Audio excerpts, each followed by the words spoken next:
Hello everyone, it's Dark here with another video for you guys. Now, as you guys have seen the past few days, I've been uploading videos about Final Fantasy XIV and my journey there. And in this video I'm kind of want to explain what that journey has reminded me how to enjoy World of Warcraft again in an odd way, which I thought it would be helpful for other people to hear as well, so that's why I'm sharing it in this video. So I have been playing World of Warcraft for a long time, and it has been getting a bit boring lately playing it, and I think it's a common symptom for a lot of people. And one of the reasons I'm actually trying out Final Fantasy XIV is for that reason as well. So when I got into Final Fantasy XIV, I was completely new to it, had no exposure. I didn't watch any guides or anything when I got into it, so I kind of wanted to experience it as a complete newbie, and I wanted to document how Final Fantasy handles new players and how the experience is compared to World of Warcraft. And in order to do that, I made a new character in World of Warcraft and I disabled all add-ons, and I pretended to be a new player as much as I can. And surprisingly enough, that just made me enjoy the game so much more, because I had no add-ons, no Azeroth autopilot to tell me where to go, no DBM for the dungeons, no guides to see what talents to take and how to play the character, and it just made it so much more fun because that's the exact same thing that I was doing in Final Fantasy XIV, and all of a sudden the game became a bit more interesting.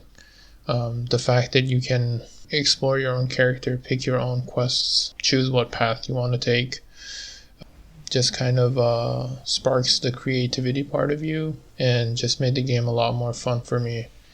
I think over the years World of Warcraft has kind of gone too much into min-maxing and looking at guides and trying to do the maximum DPS or the maximum healing or the maximum, I think it's at a point where you actually do a dungeon just to see your name at the top of the damage charts rather than actually enjoying the dungeons. It's all about, do you have the right talents, or do you have the talents you're supposed to take to make you do the highest damage possible in the eyes of an algorithm, by the way. And I'm saying this as a software engineer that algorithms are not always the most correct answer to things either.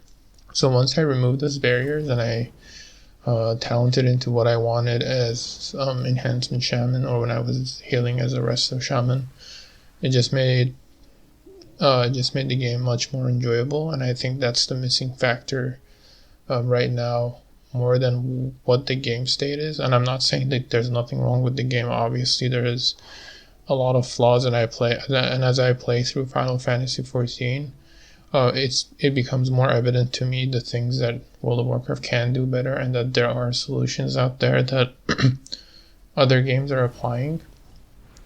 So there are definitely, I don't want to cover all those problems, but I think one of the major parts of the problem was me not playing the game in a way that I enjoyed it. So I think when you kind of define yourselves by some numbers and metrics in a game, it kind of takes the fun away from it, the creativity, and even with with add-ons like DBM in dungeons, where it's telling you exactly what you need to do, where to step out of, or when to taunt, or when to stop DPS, all the different warnings and stuff that DBM gives you. I think it kind of kills a lot of the fun in the game, because maybe you'll die once or twice when you don't know a mechanic, but you're learning it on the way, and it becomes fun because you're actually looking at your screen and at the boss and trying to figure things out. And I think that's why some of the high-end mythic raiders, which experience the fight for the first time without actually doing much research, have probably the most fun raiding or doing mythic pluses. Because if you have to go do research and download 10 add-ons to go into a raid, and you have to do a lot of research and etc., then whereas the sense of adventure, or I don't know, like the fun kind of dies in my opinion. And again, this can be subjective, but I'm just telling you what I have been experiencing, specifically with Final Fantasy, where I'm going into fights. There's no DPS, there's no damage meter, which was absurd to me at the start, and maybe it's because I'm ignorant and I don't know much about the game. Maybe they have add-ons which track DPS, but no one talks about it or anything when I'm in dungeons or in raids. I don't think there is a concept of a DPS meter or anything like that. And so it just makes it a bit more enjoyable, even though if at first I felt weird where I didn't know where I was standing in comparison to to everyone else in the group. Am I getting carried, or like am I doing everything right? But it didn't matter, right? Like as long as we were killing the ads, we were killing the boss, everyone was happy, and it just made it really fun for me because I was experiencing it firsthand, all the fights, all the ads, every mechanic, and it was fun. And I noticed that when I did it in World of Warcraft as well, it made it a lot more enjoyable. So with that being said, I hope you can give it a try.